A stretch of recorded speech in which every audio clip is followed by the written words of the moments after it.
Hi everyone. मैं आपसे एक सवाल पूछता हूँ। क्या आपको लगता है कि नीट में 650 नंबर लाना पॉसिबल है? अगर आपका जवाब है नहीं, तो ये वीडियो देखने के बाद आपका माइंडसेट बिल्कुल चेंज हो जाएगा। लेकिन अगर आपका जवाब है हाँ, तो ये वीडियो आपको देखना चाहिए। हर साल मैं सेम कहानी देखता हूँ। जनवरी फरवरी आते ही लोग पैनिक हो जाते हैं। टेलीग्राम पे टाइम टेबल आने लगता है, यूट्यूब पे 650 प्लस इन 3 मंथ की स्टडी आने लगती है, और लास्ट में रिजल्ट क्या आता है? डिसअपॉइंटमेंट। तो प्रॉब्लम सिलेबस में नहीं होता है, प्रॉब्लम क्या है कि हमारे गाइडेंस में है। कोई अच्छा हमें गाइडेंस नहीं मिल पा रहा है। तो आइए हम समझते हैं 650 प्लस मार्क्स का मतलब क्या होता है। इसका बेसिकली मतलब होता है high accuracy. High accuracy in the sense कि जैसे तुमने 100% अटेम्प्ट किया था, तुम्हारे 80% सही है, that is high accuracy. And reducing the silly mistake, तुमने जैसे तुम्हारा कैलकुलेशन एरर हो गया, तुमने मल्टीप्लाई करने डिवाइड करने में से जो गलतियाँ करते हैं ये सब रिड्यूस करना। एंड उसके बाद जैसे क्वेश्चन रीडिंग में गलती कर देना, जैसे तुमने कोई क्वेश्चन रीड किया तो उसमें जिसमें लिखा है all of the following are correct except, लेकिन तुमने क्या क्या करेक्ट मार्क कर दिया, बट वो इनकरेक्ट पूछना चाह रहा था, तो ये सब सिली मिस्टेक में आते हैं। And also you have to strong biology. तुम्हारा बायोलॉजी बहुत स्ट्रॉन्ग होना चाहिए। इसमें 340 मार्क्स तुम्हारा मस्ट है। अगर तुम्हें 650 लाना है तो 340 प्लस मार्क्स। 650 प्लस लाने वाले स्टूडेंट होते कौन है? तो हम लोग को लगता है कि वो बहुत परफेक्ट होते हैं, बहुत जीनियस होते हैं, बट ऐसा नहीं है। उनका क्या होता है कि वो विजन क्लियर होता है। उन्हें पता है कि कौन सा रिसोर्सेज पढ़ना है, कौन सा रिसोर्सेज नहीं पढ़ना है। वो एक रिसोर्स पे फोकस करते हैं और उसी को पढ़ते हैं। इसकी वजह से उन्हें सक्सेस मिल जाता है। और यहाँ पे लोगों को क्या है कि बेसिकली वो कंफ्यूज रहते हैं कि क्या पढ़ें क्या ना पढ़ें। इसके चक्कर में सब कुछ पढ़ने लगते हैं और उसमें कंफ्यूज हो जाते हैं, जिससे उनका सिलेक्शन नहीं हो पाता है। देखते हैं तुम सब कैसे ला सकते हो 650 marks in NEET in 100 days. तो गाइस, ये जो मैं आपको अभी एक स्ट्रेटजी बताने वाला हूँ, ये स्ट्रेटजी कोचिंग स्टूडेंट हो या नॉन कोचिंग स्टूडेंट हो, सिलेबस पूरा हुआ हो या सिलेबस ना पूरा हुआ हो, ड्रॉपर हो या फ्रेशर हो, सबके लिए एप्लीकेबल है। इसमें क्या करना है आपको?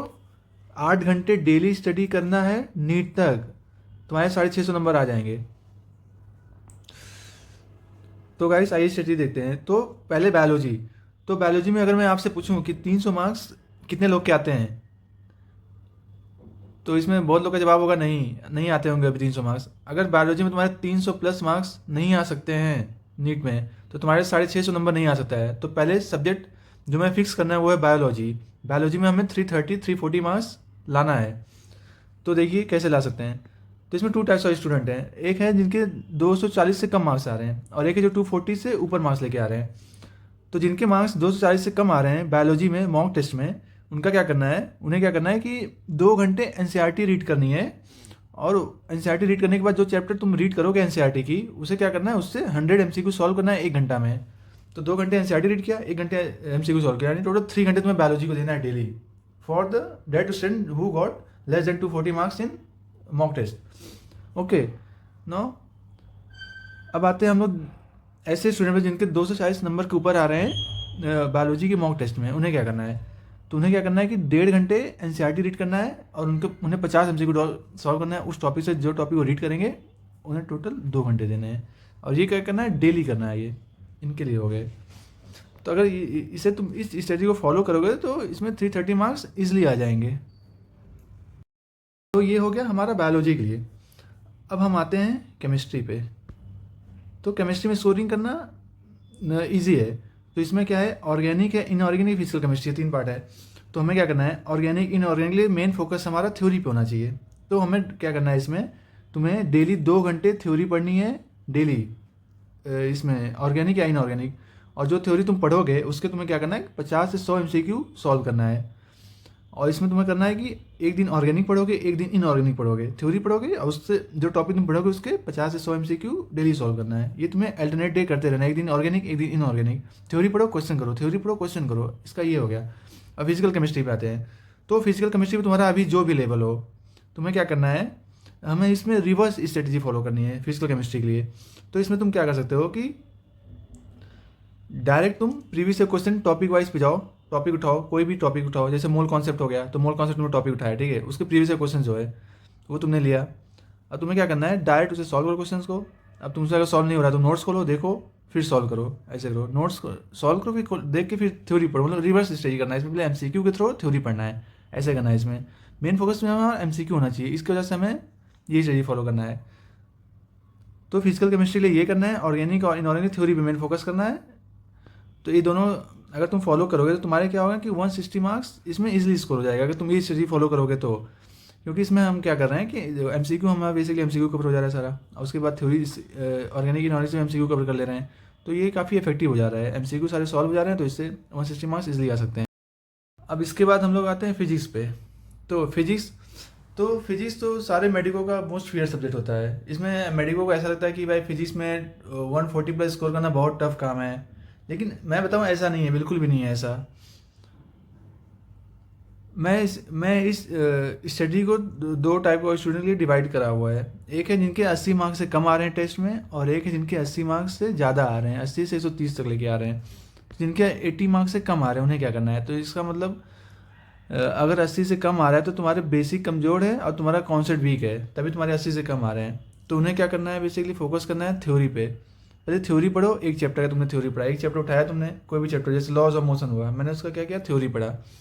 1 से 1.5 घंटा लगेगा, थ्योरी पढ़ा। थ्योरी पढ़ने के बाद उस चैप्टर से 50 से 100 एमसीक्यू मैंने कर लिया। अगर मान लो मुझसे वो एमसीक्यू सॉल्व नहीं हो रहा है तो मैंने नोट्स खोला, पढ़ा, फिर एमसीक्यू सॉल्व किया, देख देख के सॉल्व किया, लेकिन एमसीक्यू सॉल्व किया। तो तुम्हें ऐसे करते करते, ऐसे तुम डेली अगर करते रहो तो तुम्हारे धीरे धीरे मार्क्स बढ़ते बढ़ते और एक टाइम पे 80 से 120 पे पहुंच जाओगे। 80 होगा, 50 होगा, 60 होगा, जो भी 120 पे आ जाओगे धीरे धीरे। फिर 120 से 140 पे आ जाओगे। ये कैसे होगा, 140 पे आने के लिए तुम्हें एमसीक्यू का नंबर और बढ़ाना होगा। जैसे अभी तुम 50 से 100 करो, फिर बाद में 100 एमसीक्यू करने लगोगे, तो उससे 140 पे आ जाओगे। अब ऐसे स्टूडेंट जिनके 80 से 130 मार्क्स आ रहे हैं, इसका क्या मतलब है कि उनका बेसिक तो अच्छा खासा है, लेकिन उन्हें कॉन्सेप्ट क्लियरिटी कम है और एमसीक्यू प्रैक्टिस कम है। तो उन्हें क्या करना है कि एक दिन उठाया, जैसे एक दिन मैंने उठाया, लॉज ऑफ मोशन पढ़ लिया, वर्क एनर्जी पावर पढ़ लिया, रोटेशनल मोशन पढ़ लिया, तीनों के बेसिक जो फॉर्मूले हैं, बेसिक कॉन्सेप्ट, उसे मैंने रीड कर लिया 1-1.5 घंटे के अंदर, उसे कंप्लीट कर दिया मैंने। अब क्या किया, उस तीनों से 100 से 150 क्वेश्चन सॉल्व करना स्टार्ट कर दिया मैंने उस चैप्टर से। तो ये डेली करते करते तुम्हारे 140 मार्क्स यहाँ पे हो गए। और ये 120 से 140 कैसे हो गया, ये एमसीक्यू प्रैक्टिस से। और एमसीक्यू प्रैक्टिस बढ़ा देंगे, 120 से 140 पहुँच जाओगे, तो 140 मार्क्स हमारे फिजिक्स में हो गए। तो मैंने क्या बताया था, 330 बायोलॉजी में बताया था, 160 केमिस्ट्री में, 140 फिजिक्स में। इस सब में 630 स्कोर तुम्हारा इजीली आ जाएगा। ये एक ईजी मेथड है, और इसमें तुम ये इजीली स्कोर कर सकते हो। तुम ये मेथड फॉलो करोगे ना, तुम्हें नोटिस होगा कि अगर तुम एक वीक तुम इसे फॉलो करके देख लो, तुम्हारे मार्क्स जरूर इसमें इंक्रीज होंगे, ऐसा है। गाइस, अब हम देखते हैं कि हमें सोर्स कौन सा यूज़ करना है। तो बायोलॉजी के लिए हमें क्या करना है, एनसीईआरटी पढ़नी है, और उसके बाद तुम्हें नोट्स पढ़ना है, जो तुम्हारे वीक टॉपिक है उसे नोट से पढ़ना है। और उसके बाद क्वेश्चन कहाँ से करना है, क्वेश्चन प्रीवियस से क्वेश्चन सॉल्व करने हैं। और तुम्हारा जो मॉड्यूल होगा, जैसे तुम्हारा आकाश का मॉड्यूल हो गया, एलन का मॉड्यूल हो गया, या फिर फिजिक्स वाला का मॉड्यूल हो गया, जो तुम्हारे पास मॉड्यूल है उस मॉड्यूल के क्वेश्चन सॉल्व करने हैं। या फिर और एक एनसीईआरटी फिंगर टिप्स आती है, एनसीईआरटी बेस्ड क्वेश्चन रहते हैं उसमें टॉपिक वाइज दे रखा है, तो उसे तुम कर सकते हो। और केमिस्ट्री के लिए क्या करना है, केमिस्ट्री के लिए तुम्हें इनऑर्गेनिक जो है एनसीईआरटी से पढ़नी है, और ऑर्गेनिक प्लस फिजिकल केमिस्ट्री तुम्हें अपने नोट से पढ़ना है, क्लास नोट से पढ़ना है। और क्वेश्चन कहाँ से करना है, क्वेश्चन प्रीवियस से question topic wise chapter wise होंगे, उसे करने हैं। और तुम्हारे पास जो मॉड्यूल है, तुम्हारा आकाश का मॉड्यूल, एलिन का मॉड्यूल जो है उसे करना है। फिजिक्स लिए क्या करना है, फिजिक्स लिए तुम्हें सिर्फ नोट्स पढ़ना है। इसमें एनसीईआरटी पढ़ने की जरूरत नहीं है इसमें, क्योंकि एनसीईआरटी में आई थिंक टाइम वेस्ट ही है इसमें एनसीईआरटी पढ़ने के लिए। तो तुम्हें नोट्स पढ़ना है, नोट्स पढ़ने के बाद और क्वेश्चन कहाँ से सॉल्व करना है, क्वेश्चन प्रीवियस का क्वेश्चन होगा, ये सॉल्व करना है। और तुम्हारे पास जो तुम मॉड्यूल है, उस मॉड्यूल में क्वेश्चन सॉल्व करना है, टॉपिक वाइज और चैप्टर वाइज क्वेश्चन दे रखे होंगे, तो उसे क्वेश्चन सॉल्व करना है। और कुछ क्वेश्चन तुम जेई की भी सॉल्व करते हो, जो लास्ट 2015 के बाद और जो क्वेश्चन होंगे, कुछ क्वेश्चन उसके भी सॉल्व कर सकते हो, जेई के भी। तो बेसिकली तुम्हारे सारे सोर्स होंगे, हर सब्जेक्ट के सोर्स हो गया। आप मुझे सच सच बताना, आप में से कितने लोग मॉक टेस्ट देना शुरू कर दिए हो। अगर नहीं देना शुरू कर दिए तो शुरू कर दो, क्योंकि मॉक टेस्ट देना बहुत इंपॉर्टेंट है, इसके बिना तुम्हारा सिलेक्शन नहीं हो सकता है।